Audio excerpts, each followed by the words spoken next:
तो ये परमात्मा हमारे शरीर में कहां विद्यमान है? हमारे शरीर के अंदर सब जगह विद्यमान है।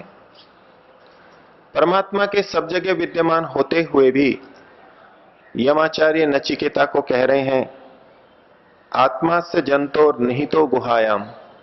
इस जंतु की उस गुहा के अंदर ये निहित है। ये अणु से भी अणु और महत से भी महत जो तत्व है, ये जीव की गुहा के अंदर विद्यमान है। उपनिषद रहस्यवादी हैं, वो रहस्यात्मक ढंग से बात को कहना चाहते हैं। जब परमपिता परमात्मा सर्वव्यापक है तो उसको क्यों जीव की गुहा के अंदर विद्यमान कहा जा रहा है? अगर परमात्मा को गुहा के अंदर विद्यमान माना जाए तो फिर यह मानना होगा कि वो और कहीं विद्यमान नहीं है। तो ऋषियों ने इसके तात्पर्य को हम सबके लिए कृपा करके बताया है। वेदांत दर्शन में इस प्रश्न को उठा करके उसका समाधान किया कि चूंकि आत्मा स्वयं इस अंतर्गुहा के अंदर रहता है, वक्षस्थल के अंदर हृदय के पास में जो गर्त है, छिद्र है, जो गड्ढा सा भाग है, उस गुहा के अंदर वो परमात्मा रहता है। परमात्मा का जो ये कथन है वो जीव के द्वारा परमात्मा के प्राप्ति स्थल को बताने के लिए है। सर्वव्यापक और सबसे सूक्ष्म परमात्मा जीव को कहां प्राप्त होता है? वो कौन सा स्थान है जहां जीव परमात्मा को पा सकता है, परमात्मा का साक्षात्कार कर सकता है? तो वो उस जंतु का, उस जीव का, उस मनुष्य का ये गुहा स्थल है, हृदय के पास का स्थान है जहां वो पाया जा सकता है। इसलिए यमाचार्य ने परमात्मा को महान से भी महान बताते हुए दूसरी तरफ कहा कि वो जंतु की गुहा के अंदर निहित है। यमाचार्य भी ये जानते थे कि जंतु के हाथ पैर में और पूरे शरीर में भी वो परमात्मा विद्यमान है, लेकिन प्राप्तव्य स्थल की दृष्टि से उन्होंने कहा कि ये उसकी गुहा के अंदर विद्यमान है। और उस परमपिता परमात्मा को कौन पा सकता है? जब वो हर जंतु की गुहा में विद्यमान है, आत्मा के अंदर भी विद्यमान है, फिर तो वो सबके लिए प्राप्य होना चाहिए। लेकिन यमाचार्य कहते हैं कि उसको हर व्यक्ति नहीं पा सकता। तो फिर कौन उस व्यक्ति, कौन उस परमात्मा को पा सकता है? तो कहा, तम अक्रतु पश्यति वीत शोकः धातु प्रसादात महिमानम आत्मनः। उस परमात्मा की महिमा को कौन देख सकता है? तो कहा, अक्रतु, जो अक्रतु है। क्रतु का एक तात्पर्य होता है यज्ञ। यज्ञ का मतलब देव पूजा, संगतिकरण, दान, अर्थात जो शुभ कर्मों को करता है, पुण्य कर्मों को करता है। इन पुण्य कर्मों को क्रतु कहा गया। लेकिन परमात्मा को कौन प्राप्त करता है? तो कहा कि अक्रतु, जो इन पुण्य कर्मों को नहीं करता है वो उस परमपिता परमात्मा को पाता है। अब उपनिषद तो रहस्यवादी हैं, वो इस तरह की बात कहेंगे कि प्रारंभिक दृष्टि से वो हमको विपरीत लगेगी, कुछ समझ में नहीं आएगी। हम अब तक ये सुनते समझते रहे हैं कि जो बुरे कर्म करता है वो परमात्मा को नहीं प्राप्त कर सकता, और परमात्मा को पाने के लिए हमें पुण्य कर्म, धर्मानुष्ठान करना होगा। लेकिन उपनिषद कहता है अक्रतुः तम पश्यति, जो इन पुण्य कर्मों को नहीं करता वह उस परमपिता परमात्मा को पाता है। उपनिषदकार का क्या तात्पर्य है?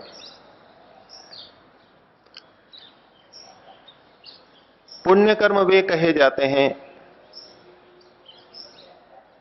जो व्यक्ति विविध कामनाओं के साथ, लौकिक कामनाओं के साथ में अच्छे शास्त्र विहित कर्मों को करता है। अर्थात वे सकाम कर्म जो अन्यों के उपकार के लिए किए जाते हैं,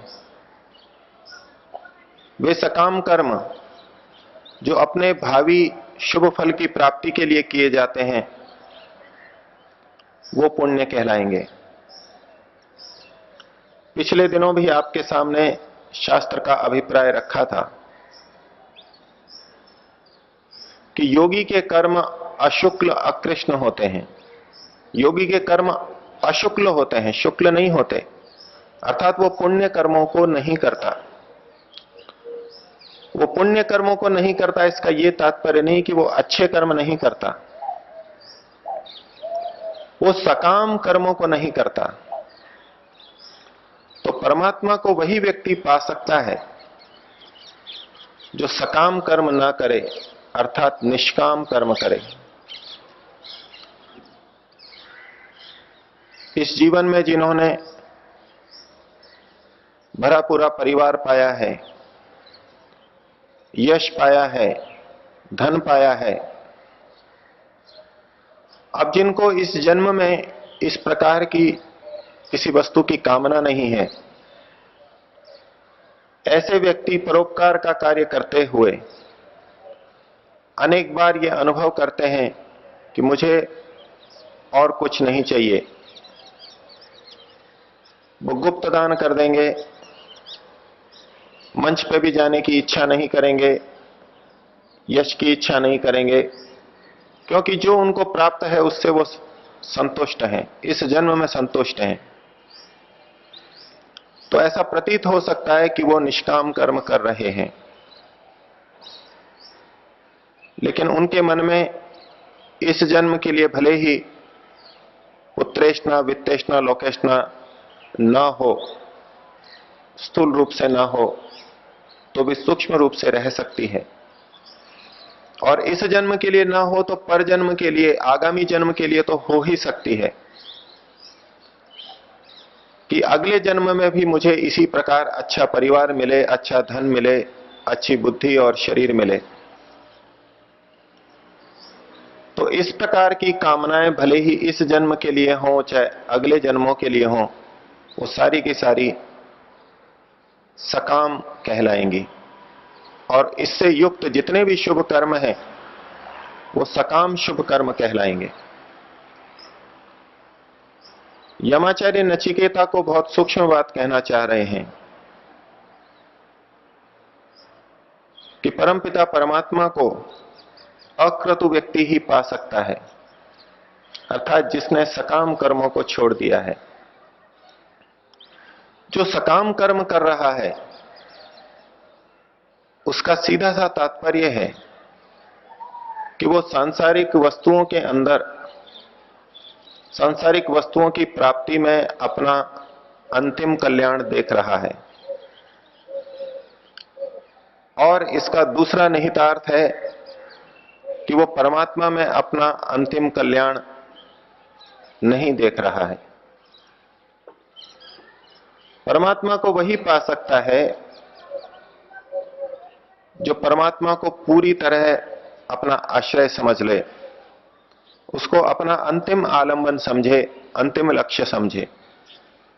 इसलिए यहां कहा गया कि तम अक्रतुः, उसको पुण्य कर्म न करने वाला ही पा सकता है। और आगे कहा वीत शोकः, जो शोक से रहित हो गया है वही परमात्मा को पा सकता है।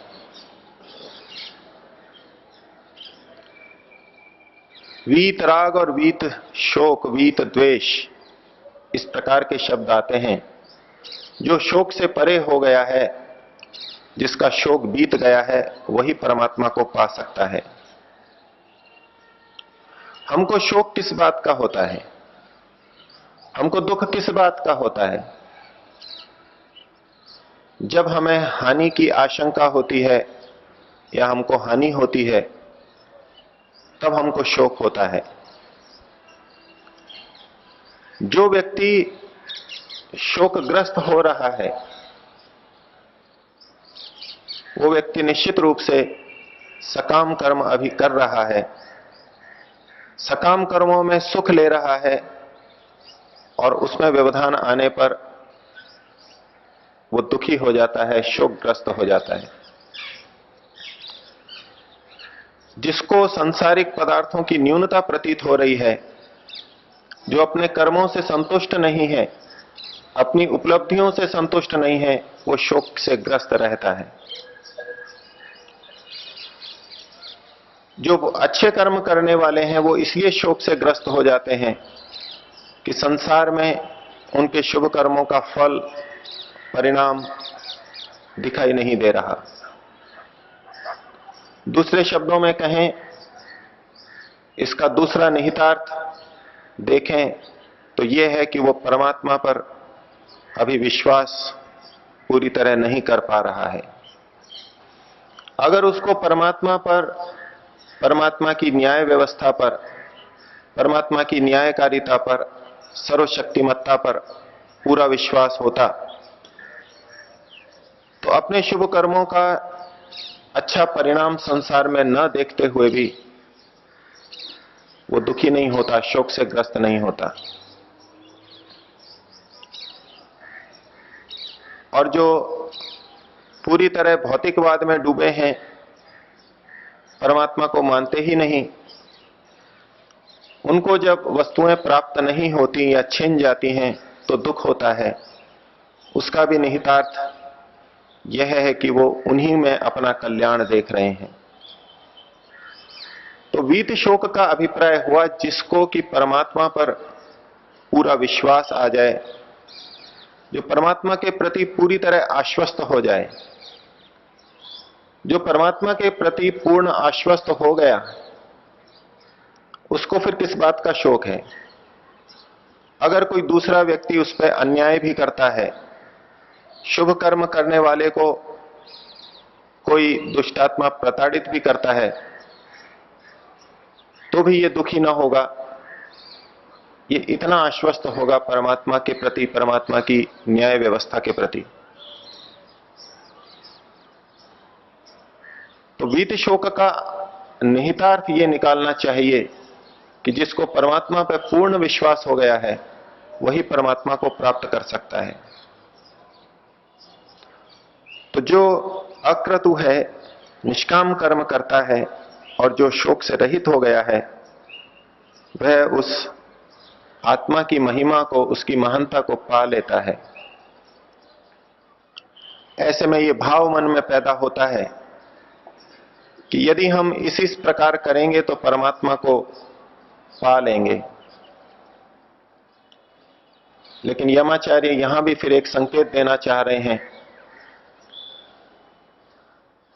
नित्य शाश्वत आत्मा को भी एक संकेत देना चाह रहे हैं कि इतना सब कुछ करके भी तुम्हारी यह सामर्थ्य नहीं कि वो परमात्मा, उस परमात्मा को तुम स्वयं प्राप्त कर सको। उस परमात्मा को तो हम तभी पा सकते हैं जब वो परमात्मा हमारे से प्रसन्न हो जाए और वो स्वयं अपना दर्शन हमको करा दे। तो कहा धातु प्रसादात, वो परमात्मा धातु है। धातु का मतलब है जो हमें धारण करता है। शरीर में भी हमारे धातुएं होती हैं, रस, रक्त, मांस, मेद आदि धातुएं, सप्त धातुएं, उनको भी धातु इसीलिए कहा जाता है, धारणात् धातुवा। वो हमको धारण करती हैं, हमारा जीवन चलाती हैं। इसी प्रकार से इस ब्रह्मांड को, इस सृष्टि को परमपिता परमात्मा धारण कर रहे हैं, इसलिए उनको धातु कहा। तो जो अक्रतु हो गया है, वीत शोक हो गया है, वो भी परमात्मा को तब पा सकता है जब उससे परमात्मा प्रसन्न हो जाए। परमात्मा की प्रसन्नता होने पर ही वो हमें प्राप्त होता है, उसको हम जान पाते हैं। तो कहा धातु प्रसादात महिमानम आत्मनः। हम संसार में देखेंगे कि भक्त लोग परमात्मा के प्रति पूरी तरह आश्वस्त नहीं हो पाते। प्रार्थना की दृष्टि से तो परमात्मा के प्रति बड़ा आग्रह रखते हैं, बड़ा विश्वास करते हैं। जब प्रार्थना का, स्तुति का प्रसंग आता है तो विश्वास रखते हैं, और जो विभिन्न देवी देवताओं को परमात्मा के रूप में पूजते हैं वो भी कहते सुने जाते हैं कि मैं सब देवी देवताओं को मानता हूं, मैं तो सबको स्वीकार करता हूं। अर्थात इसको कह के वो अपनी उदारता प्रकट करते हैं, एक तरह से अपनी महानता बताते हैं कि मैं सबको स्वीकार करता हूं, वहां भी जाता हूं, वहां भी जाता हूं, मंदिर में भी जाता हूं, मस्जिद में भी जाता हूं, गुरुद्वारे में भी जाता हूं, सब जगह जाता हूं, सबको मैं मानता हूं। लेकिन उसके पीछे वास्तविकता यह है कि वो व्यक्ति कहीं पर भी पूरा विश्वास नहीं कर पा रहा है, पूरी तरह आश्वस्त नहीं हो पा रहा है। जब परमपिता परमात्मा एक ही है, निराकार है, तो उसी से हम क्यों नहीं आश्वस्त हो जाते, क्यों इधर उधर भटकते हैं? हम प्रार्थना के मामले में तो ईश्वर के प्रति बड़े आशावान रहते हैं, लेकिन परिणाम के प्रति, ईश्वर के प्रति पूरी तरह आश्वस्त नहीं होते। और ईश्वर के प्रति पूरी तरह आश्वस्त न होने के कारण, पूरी तरह विश्वस्त न होने के कारण ही परमात्मा हमारे से उस रूप में प्रसन्न नहीं हो पाता। परमात्मा उसी को प्राप्त हो पाता है जो निष्काम कर्म करे, जिसका लक्ष्य केवल परमात्मा हो, जो पूरी तरह मन में ये धार ले कि परमात्मा ही मेरा अंतिम आश्रय है, मेरी शरण केवल परमात्मा है, उसी की प्राप्ति में मेरा कल्याण है। इस अनन्य भाव से जो व्यक्ति अपने मन में भाव बना लेता है, वो उस परमात्मा को जान पाता है, साक्षात्कार कर पाता है। ये उपदेश यमाचार्य ने नचिकेता को दिया। हम सब भी नचिकेता के समान हैं। ये उपदेश भी हम सब के लिए है। प्रभु से प्रार्थना करेंगे हमारे जीवन के अंदर अधिकाधिक निष्कामता आए,